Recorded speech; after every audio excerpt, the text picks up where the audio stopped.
শ্বশুরবাড়ির সবথেকে একটা জনপ্রিয় কথা কি, কাজ করতে ভালো লাগে না তাহলে বিয়ে বসার দরকার কি ছিল? এই পর্যন্ত কার কার এই কথাটা শোনার সৌভাগ্য হয়েছে আপুরা? আসসালামু আলাইকুম। সকাল থেকে ব্লগ ভিডিওটি শুরু করেছি, কিছু চিত্র হলেও আপনাদের সঙ্গে চেষ্টা করব শেয়ার করার। সকাল সকাল বাবাইটার জন্য একটা ডাব কেটে নিয়েছি। শরীরটা তো তার কিছুদিন যাবৎ ভালো না, একটু ঠান্ডা খেলে হয়তো ভালো লাগবে এটা ভেবেই ডাবটা তাকে দেওয়া। প্রতিদিন সকালেই দেওয়ার চেষ্টা করছি কিছুদিন যাবৎ। আপনাদের ভাইয়া গতদিন ঢ্যাঁড়স নিয়ে এসেছিল, এটাকে তো অনেকে ভেন্ডি বলে, তো গ্রামের ভাষায় এটাকে ভেন্ডি বলেই জানি ছোটোবেলা থেকে। ভেন্ডির ঢ্যাঁড়স যত যত্ন করেই কাটি না কেন, হয় এর মধ্যে মুখ থাকবে, না হলে একটা আস্ত থাকবে, না হলে দেখা যায় পিছনের যে অংশটা থাকে ওইটা থেকেই যাবে। আপনাদেরও কীরকম হয়? ছেলেকে একটা ডাব কেটে দিয়েই রান্নাঘরে চলে এসেছি। আর এই তো একদিকে দিয়েছি ফেনা ভাত প্রেশার কুকারের মধ্যে, পোলাওয়ের চালের ফেনা ভাত। প্রেশার কুকারের মধ্যেই দিয়েছি আলু ভর্তা। ফেনা ভাতের সঙ্গে আলু ভর্তা কিন্তু বেশ ভালো লাগে। আর বাবু কি করছে তাকে আবার একটু দেখতে এসেছি, দেখছি সে আপন মনে খেলা করছে আর সারা ঘরটা এভাবেই করে রেখেছে। এ আর নতুন কি, বাবুর মায়েদের এসব জানা, তাই না? সকালে যদি ফেনা ভাত করা হয় সেটা আমার জন্য খুবই ভালো হয়, কারণ বাবুকে একটু একটু খাওয়াতে পারি, না হলে ওর জন্য আবার আলাদা করে কিছু রান্না করতে হয়। আলু ভাজি তো রয়েছেই, ঢ্যাঁড়স ভাজিও হয়েছে, গত দিনের রান্নাও রয়েছে, আজকে খুব একটা ঝামেলা নেই। সকাল সকাল সবজি করেছি যাতে দুপুরে আর আমাকে রান্না করতে না হয়। কালকের মাংস রয়েছে আর এই সবজিগুলো হলে বেশ সুন্দরভাবে দুপুরেও হয়ে যাবে। প্রেশার কুকারের ঢাকনাটা খুলে নিয়েছি। প্রেশার কুকারে ফেনা ভাত রান্না করতে গেলে অনেক বেশি মেখে যায়, খুব একটা মাখেনি, তবে কিছুটা উপর দিয়ে বের হয়ে গিয়েছে। এই তো ফেনা ভাত বাবুর জন্য একটু বেড়ে নিব, যদি দেখি ঠান্ডা করে একটু খাওয়ানো যায় কিনা। যেটা বলতেছিলাম, কাজ করতে ভালো লাগে না তাহলে বিয়ে বসেছো কেন, এটা গ্রাম্য একটা প্রবাদের কথাই বললাম আপনাদের সঙ্গে।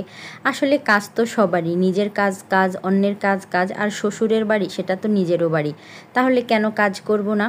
তবে এই কথাটা সবাই শোনে না, কাজ ভালো লাগে না বিয়ে বসেছো কেন, এটা তাদের জন্য যাদের কাজ করতে ভালো লাগে না।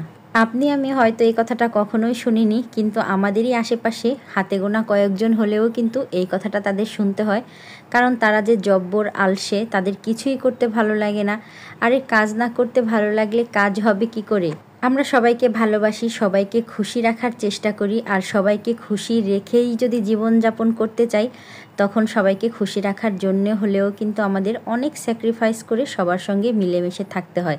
কখনো কখনো হয়তো এটা আমরা ভুলেই যাই, তবে আশা করি সব ঠিক হয়ে যাবে এক সময়। কোথাও লুকিয়ে গেলে, পালিয়ে গেলে যে বেঁচে যাব তা কিন্তু নয়, সেখানেও কিন্তু আপনাকে পরিশ্রম, কাজ, ভালোবাসা দিয়েই করতে হবে।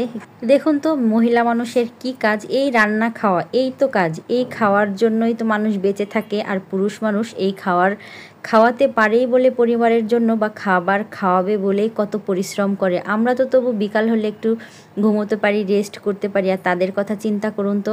সকাল 9টা থেকে অফিস শুরু হয় আর রাত 9টা পর্যন্ত, এতটা সময় একই টাইপের কাজ করতে তাদের কেমনটা লাগে? তো তাদের কথা চিন্তা করে তাদের ভালো রাখার জন্য এইটুকু তো আমরা করেই যাই, তাই না? এর নামই তো সংসার, ভালো থাকা সবাইকে নিয়ে। একা একা ভালো থাকার তো কোনো মানেই হয় না। দুপুরে তো রান্না ছিল না, যেগুলো রান্না ছিল আগের দিনের সেগুলোই খেয়ে নিয়েছি, শুধুমাত্র একটু মাছ ভেজেছিলাম। আর এই যে দুধ গরম করেছি বাবাইটার জন্য, তাকে একটু নাস্তা দেব। কি ওড়না দিয়ে পাতিল ধরেছি দেখে খুব হাসি পাচ্ছে না? তবে এই কাজটা যদি আমি অফ ক্যামেরায় করতাম আপনারা কিন্তু জানতেও পারতেন না।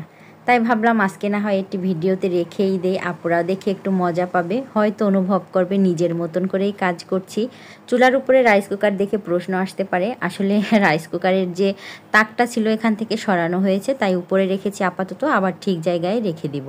আজ যে কথাগুলো বললাম এগুলো আবার কেউ কারো গায়ের উপরে টেনে নেবেন না, জাস্ট মনে হলো গ্রাম্য একটা কথা, খুবই কমন কথা, তাই আর কি বললাম।